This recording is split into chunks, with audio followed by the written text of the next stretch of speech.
ঢাকার অভ্যন্তরে সম্প্রতি ঘটে যাওয়া এক গুরুত্বপূর্ণ বৈঠক রাজনৈতিক ও প্রশাসনিক অঙ্গনে নতুন করে আলোড়ন তুলেছে।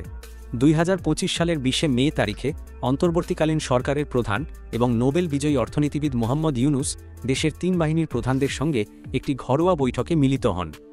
এই বৈঠক যদিও বাহ্যিকভাবে আইনশৃঙ্খলা পরিস্থিতি নিয়ে আলোচনা বলেই জানানো হয়, কিন্তু সরকার ও সেনাবাহিনীর ঘনিষ্ঠ সূত্রগুলোর মতে এটি ছিল চলমান ক্ষমতার দ্বন্দ্বেরই একটি প্রতিফলন। সামাজিক যোগাযোগ মাধ্যম থেকে শুরু করে মূলধারার সংবাদ মাধ্যমে এই বৈঠকটিকে চিহ্নিত করা হয়েছে একটি ঠান্ডা যুদ্ধ হিসেবে। এই দ্বন্দ্বের কেন্দ্রে রয়েছেন ইউনুস, যিনি শেখ হাসিনার সরকারের পতনের পর অন্তর্বর্তীকালীন সরকারের দায়িত্ব গ্রহণ করেন। ৯ মাসের মধ্যেই তার অবস্থান এখন প্রশ্নবিদ্ধ। ২০২৪ সালের জুলাই মাসে বাংলাদেশ জুড়ে ব্যাপক ছাত্র আন্দোলন, পুলিশ ধর্মঘট ও বিক্ষোভের মুখে শেখ হাসিনার সরকার পতিত হয়। তিনি আগস্ট মাসে ভারত পালিয়ে যান। ১৫ বছরের শাসনকাল জুড়ে তার বিরুদ্ধে বিচার বহির্ভূত হত্যাকাণ্ড ও গুমের অভিযোগ ছিল।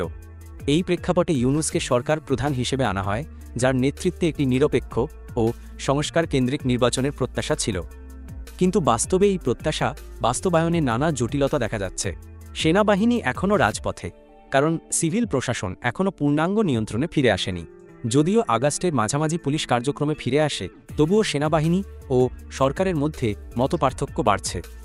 সেনাবাহিনী প্রধান জেনারেল ওয়াকের উজ্জামান সম্প্রতি জাতীয় সংসদ চত্বরে এক বক্তব্যে বলেন, বাংলাদেশের প্রয়োজন নির্বাচিত সরকার, অনির্বাচিত সিদ্ধান্তকারীদের দ্বারা নয়। তিনি আরও বলেন, দীর্ঘমেয়াদে সেনাবাহিনীকে সিভিল দায়িত্বে রাখা দেশের প্রতিরক্ষা ব্যবস্থার জন্য হুমকি হতে পারে।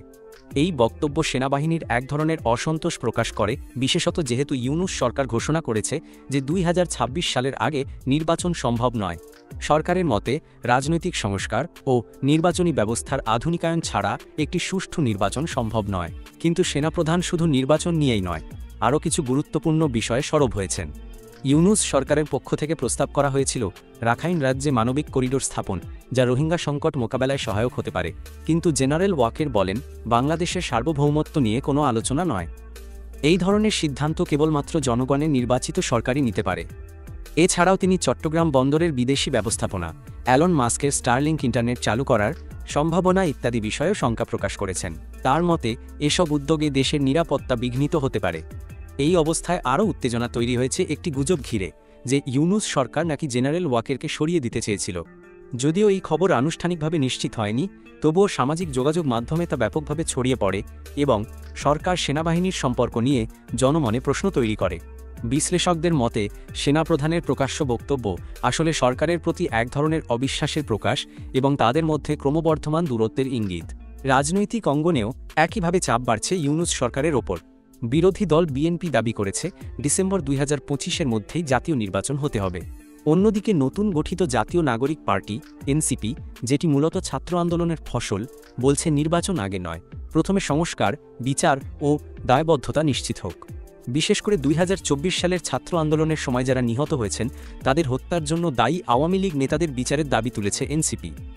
এছাড়া বিএনপি দাবি করেছে যে ২০২০ সালের ফেব্রুয়ারিতে ঢাকায় অনুষ্ঠিত এক মেয়র নির্বাচনে তাদের প্রার্থী হেরে গেছেন কারচুপির মাধ্যমে এবং তাকে পুনর্নির্বাচিত ঘোষণা করতে। এই অবস্থায় ২২ মে ইউনুসের সঙ্গে এনসিপি নেত্রী নাহিদ ইসলাম, তথ্য উপদেষ্টা মাহফুজ আলম ও স্থানীয় সরকার উপদেষ্টা আসিফ মাহমুদ সাক্ষাৎ করেন।